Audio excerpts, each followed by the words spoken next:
wabarakatuh. Waalaikumsalam. Saya hormati Ketua EPHJ Eka Santosa dan juga jajaran pengurus ya yang hadir pada hari ini. Kemudian juga mitra strategis kami di provinsi ini yang diwakili oleh Pak Kabid Irawan dan Pak Edi, bisa lihat ya. Kemudian juga dari lingkungan hidup ya. Tentunya juga ada Forum Das di sini, kemudian perwakilan dari elemen lainnya ada LMDH, kemudian juga ada Serikat Karyawan nih, dan semua mungkin yang tidak saya bisa sebut satu persatu ya, termasuk ini jajaran senior kawan yang hadir pada hari ini.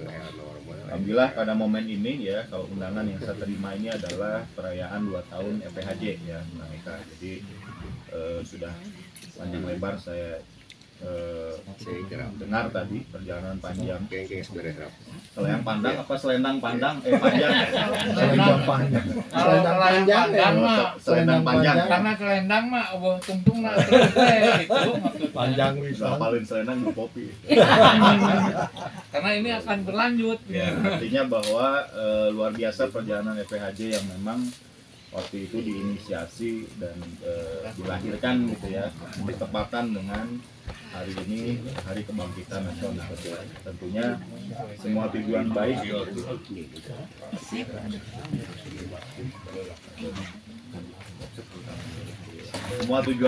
yang tentunya direncanakan sebagai visi misi dari EPHJ ini, saya yakin juga tergambar ataupun terlihat dari perjuangan EPHJ selama ini ya. Dari mulai bagaimana mengkritisi regulasi yang diterbitkan oleh KLHK, kemudian juga isu-isu lingkungan lainnya yang saya kira juga secara konsisten sampai dengan terakhir ya kita komunikasi dan kita lakukan audiensi kaitannya dengan permasalahan illegal logging di Cisalada. Nah, saya pikir ini adalah sebuah bentuk komitmen dan tanggung jawab EPHJ yang konsisten gitu. Kalau saya bandingkan misalkan dengan NGO atau LSM lain ya, yang judulnya saja kadang-kadang pemerhati lingkungan, tetapi yang lebih banyak dikritisi, kalau boleh saya sampaikan di sini gitu ya, justru yang bertentangan dengan mereka ketika misalkan si institusi kami pengelola hutan ataupun yang dipercayai memiliki peran untuk melakukan pengelolaan hutan ini berbuat salah, jadi dibalik gitu. Enggak Kang, aduh hapunten ya. Dongkap. Intinya bahwa apa yang sudah diperjuangkan EPHJ selama ini sampai dengan detik ini sangat luar biasa ya. Lalu apa ke depan yang tentunya juga harus sama-sama kita perjuangkan pasca, kalau kita bicaranya perhutani mungkin pasca terbitnya regulasi KADPK ya. Dan juga harus teman-teman pahami ya, makanya kudu loba maca, kudu loba ngecek secara clear informasi-informasi terkini apa yang terjadi pasca penerbitan yang terakhir yang kami terima itu adalah SK 1013 Pak, terkait dengan penetapan wilayah kerja perhutani. Bahwa KADPK itu sesuai dengan mungkin teman-teman ada yang ikut sosialisasi ya waktu itu, tidak sama dengan PS ya. Artinya PS itu hanya ada salah satu dari tujuan si KADPK itu. Lalu PR besarnya pasca terbit KADPK ini sekarang itu lagi disusun yang namanya RP KADPK Pak. Rencana pengaturan kelestarian kawasan hutan dengan pengelolaan khusus. Ya. Baseline-nya apa? Jadi RPKH-DPK ini ya tidak terlepas dari RPKH yang sudah disusun oleh perhutani. Nah, inilah pentingnya kita harus sama-sama kawal. Jadi ada RPKH, ada RPKH-DPK. RPKH-DPK ini tidak boleh lepas dari RPKH. Ya, ini yang penting nih harus juga diketahui teman-teman. Artinya apa? Secara regulasi ataupun tindak tanduk nanti termasuk KLHK dalam menerbitkan perizinan setelah KADPK ini harus berdasarkan juga RPKH. Ya, artinya RPKH-DPK diterbitkan oleh BPKHTL menyadur RPKH yang sudah dikeluarkan oleh perhutani. Termasuk akan ada yang namanya transformasi terhadap izin IPHPS ataupun KULIKK yang sudah terbit sekarang. Ya, yang nanti PS itu hanya ada hutan desa, hutan kemasyarakatan atau hutan rakyat. Nah, kalau hutan rakyat itu tidak boleh di hutan produksi. Tidak boleh di hutan lindung. Jadi kalau HD, hutan desa, hutan HKM itu adanya di atau dibolehkan di hutan lindung. Nah, inilah yang menurut saya perlu juga dikawal oleh teman-teman ya. Karena apa? Terkadang ya antar eselon 1, mohon maaf, saya harus sampaikan di Kementerian LHK masih belum sinkron. Ya, ketika RPK HDPK ini yang nyusun adalah PHL, ya, Dirjen PHL yang mengatur segala sesuatunya. Yang lainnya harus mengikuti. Tidak bisa misalkan sudah diterbitkan di RPK HDPK bahwa si lokasi ini tidak dibolehkan untuk PS. Tiba-tiba PSKL menerbitkan SKHD di situ, itu tidak boleh, Pak. Nah, itu yang harus clear ya. Artinya teman-teman juga harus mengawal itu. Ya, inilah yang sedang disusun oleh Kementerian LHK. Mungkin juga dalam kemarin sih sudah kita minta segera ada sosialisasi supaya pemahamannya sama. Ya, jadi terutama hutan di Jawa Barat ini saya lihat, mohon maaf, setelah terbit katakanlah PS atau hutan desa dan hutan kemasyarakatan, ini teman-teman di bawah, terutama masyarakat ini, sekali lagi gitu ya, karena ketidakpahaman atau ketidaktahuan seharusnya seperti apa, terjadi miss. Ya, nah ini sudah kita alami nih, mohon maaf, beberapa waktu lalu katakanlah terkait dengan pemanfaatan aset. Ya, yang viral mungkin teman-teman juga ngikuti masalah getah pinus. Ya, di P4 2023 jelas pemanfaatan aset perhutani itu masih mutlak dikelola oleh perhutani. Ya. Nah, ternyata faktanya, mohon maaf, si pemilik izin HKM atau hutan desa ini merasa bahwa si pohon pinus atau si getah pinus itu miliknya dia. Semua kelola dan lain-lainnya itu adalah betul, harus mutlak dia yang lakukan. Batasnya juga jelas. Nah, ini sudah kita proses, sudah kita laporkan ke Gakum ya, supaya ada tindakan. Karena apapun itu, namanya getah pinus, namanya pohon pinus kita yang nanam, itu adalah barang negara. Jadi ketika itu keluar, apalagi dilakukan secara ilegal, walaupun secara izin mereka ada di situ, itu tidak boleh dilakukan ya. Artinya tetap harus perhutani yang ngelola. Yang dibolehkan adalah kerjasama. Nah, kerjasama itu misalkan terkait dengan tenaga kerja, penyediaan sarpra dan lain-lainnya. Tetapi getahnya itu harus tetap milik perhutani. Nah, kemudian masalah yang kedua ya, mungkin juga nanti yang perlu dikritisi ataupun secara program EPHJ kaitannya dengan rencana kehutanan tingkat nasional. Karena ini nanti akan satu kesatuan rencana kehutanan tingkat nasional Jawa Barat katakanlah, kalau bicara lahan kritis ya, mohon maaf ya, kita berdua nih dengan Disut kadang-kadang kalau bicara penyelesaian gitu lahan kritis, dari saya masuk di Jawa Barat 2019, nah, Eko tahu banget gitu ya masalah Citarum Harum katakanlah, betul Kang Acil ya. Ini beberapa kali akhir ini juga rame lagi nih ya. Jadi siga balik dari ke nol gitu, hayo dipanggilan perhutani deui, Disut deui gitu. Padahal masalahnya bukan di kita sebagai pengelola, mohon maaf, saya harus sampaikan gitu, ataupun di Disut.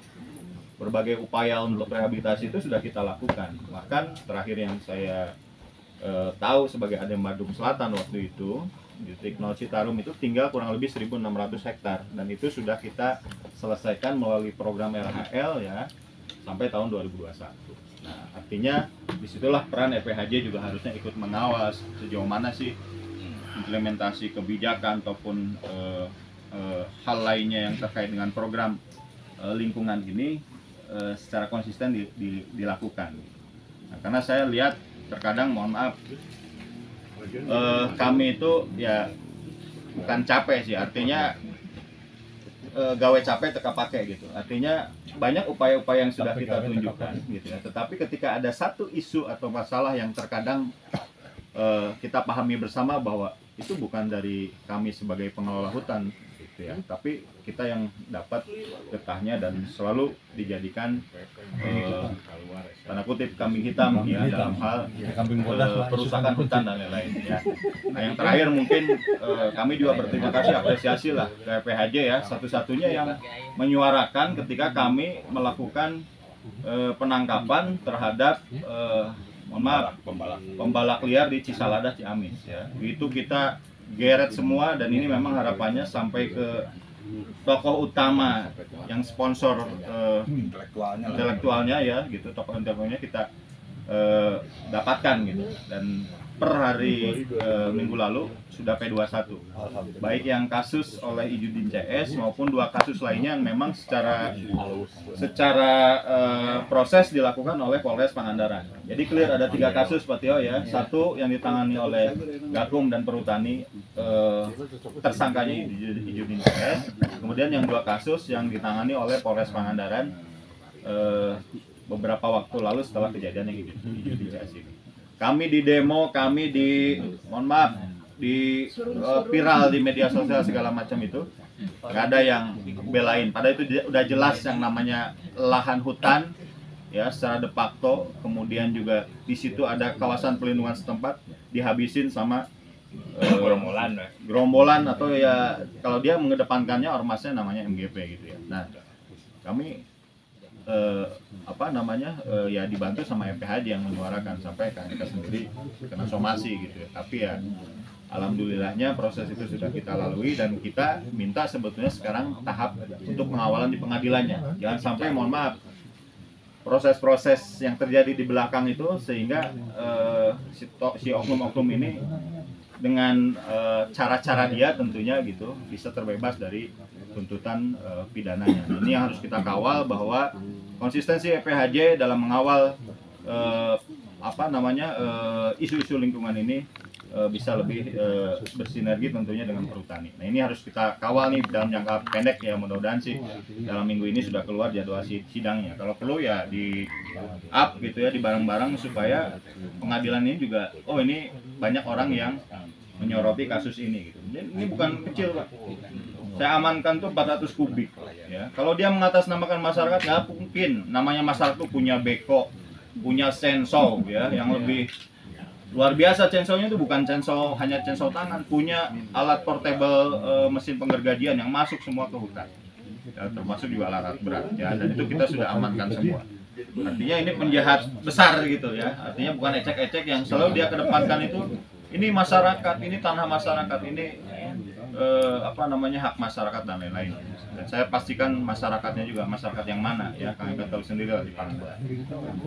Nah, intinya itu Bapak dan Ibu semua, sekali lagi selamat ulang tahun yang kedua EPHJ ya. Mari ke depan mungkin kita sama-sama dari sisi menjaga lingkungan Jawa Barat ini tentunya berbagi peran apa yang bisa dilakukan oleh EPHJ ketika kami pun misalkan punya hal-hal kira-kira yang tidak sesuai dengan ketentuan ya diingatkan Pak. Kami lebih senang gitu dikoreksi, dan kami juga minta bahwa ketika kami punya ataupun sama-sama melakukan perjuangan untuk lingkungan ya kami didukung ya, karena kami paham betul ya banyak keterbatasan yang kami miliki ya. Sekarang itu jumlah pegawai Jawa Barat itu hanya kurang lebih 2.900 Pak ya, dengan total kawasan ya pasca KHDPK itu 386.000 hektar ya, artinya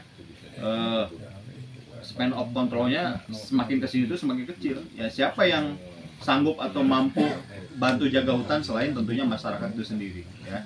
Dan ini kalau untuk di internal kami yang kemarin mungkin beberapa waktu lalu untuk yang masuk KHDPK ini dikosongkan, petugasnya justru kami sekarang isi Pak, karena bagaimanapun itu sangat penting ya.